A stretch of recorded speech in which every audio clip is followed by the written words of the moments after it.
anime musim panas yang tayang di tahun 2023 dengan genre action dan romance. Mengusung konsep di mana karakter yang bernama Himura Kenshin atau dijuluki juga sebagai Battosai dan Hitogoroshi, jadi bisa dibilang Battosai adalah sudah menghabisi banyak orang. Tetapi di masa sekarang dirinya adalah Kenshin, tidak menghabisi orang, bahkan bilah pedangnya pun dibalik ya, hanya sebagai perlindungan diri.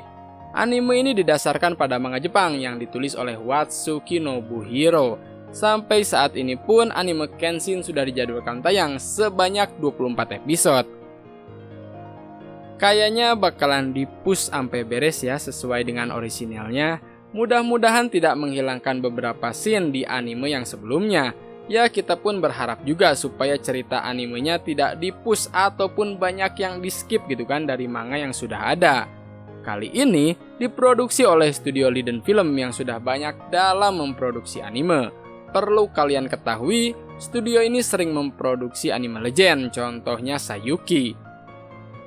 Kelebihan dan ciri khas di dalam anime ini adalah pure pertarungan samurai di zaman dahulu, tanpa ada embel-embel iblis lah ataupun hal-hal yang meningkatkan kekuatan karakter utama.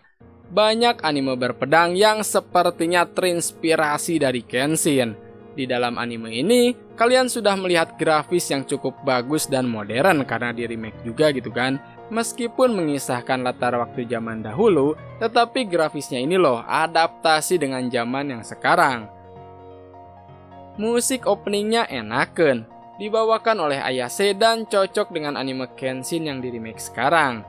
Musik latarnya masih terlihat biasa saja dan belum wah banget. Mimin sih ngarepnya anime Kenshin yang baru sekarang akan dibawakan kembali oleh Lord and Seal dengan judul 4th Avenue Cafe. Wah itu pasti bakalan mantap tuh ya ratingnya. Dan nostalgia parah kan. Pengisi suaranya pun terlihat sama dengan Kenshin yang zaman dahulu. Nah ini nih ciri khas yang memang harus dipertahankan. Jadi kan tidak merubah kesan animenya dengan merubah si voice actornya. Rurouni Kenshin 2023 bercerita tentang seseorang yang bernama Kenshin. Dulunya dijuluki sebagai Battosai dan sudah menghabisi banyak orang. Di era Meiji yang sekarang, kedamaian sudah mulai terlihat tetapi belum tercapai. Seseorang dilarang menggunakan pedang, tetapi masih ada juga orang yang menggunakan dan menghabisi seseorang. Seorang samurai pengembara bernama Kenshin ingin memastikan era damai sepadan dengan nyawa yang dihabiskan untuk mewujudkan era baru.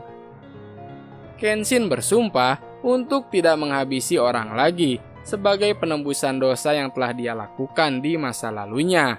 Hingga suatu hari, Kaoru menampung Kenshin untuk tinggal sementara di dojonya sambil membersihkan nama dojonya yang difitnah oleh penjahat. Kita reveal langsung ya 3 karakter di anime ini. Pertama, Kamiya Kaoru. Dirinya adalah seorang perempuan yang tidak memandang seseorang atas masa lalunya. Hingga suatu hari, Kaoru ini ditolong oleh Kenshin karena mengalahkan penjahat yang memfitnah dojonya Kamiya Kashin. Menampung Kenshin untuk tinggal sementara sambil membersihkan nama dojonya yang sudah tercoreng. 2. Myojin Yahiko. Yahiko awalnya dipaksa hidup sebagai pencuri. Para Yakuza menipunya dengan dalih memberikan uang untuk pengobatan ibunya. Dengan bantuan Kenshin, dirinya bekerja dan menjadi murid aliran pedang Kamiya Kashinryu.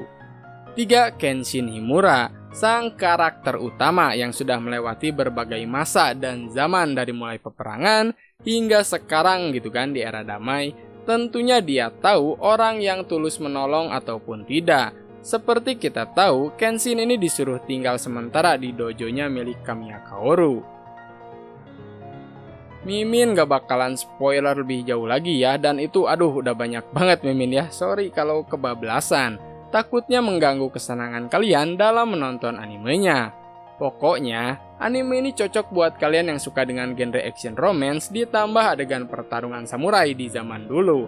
Sampai sejauh ini, anime Rurouni Kenshin 2023 layak banget mendapatkan skor 8,5 gitu ya kalau dari Mimin, atau bahkan lebih di atasnya. Tapi buat kalian yang selama ini nggak mempersalahkan rating dan enjoy-enjoy aja gitu kan nontonnya, ya bagus, mau rating 6 pun ya masa bodoh, kalau animenya bagus ya bagus gitu kan. Jadi tergantung penontonnya juga sih. Bagaimana tanggapan kalian setelah menonton Rurouni Kenshin 2023? Apakah bagus, unik, dan worth it kah untuk ditonton? Silahkan kalian tulis di kolom komentar, dan seperti biasa, mari kita berdiskusi guys.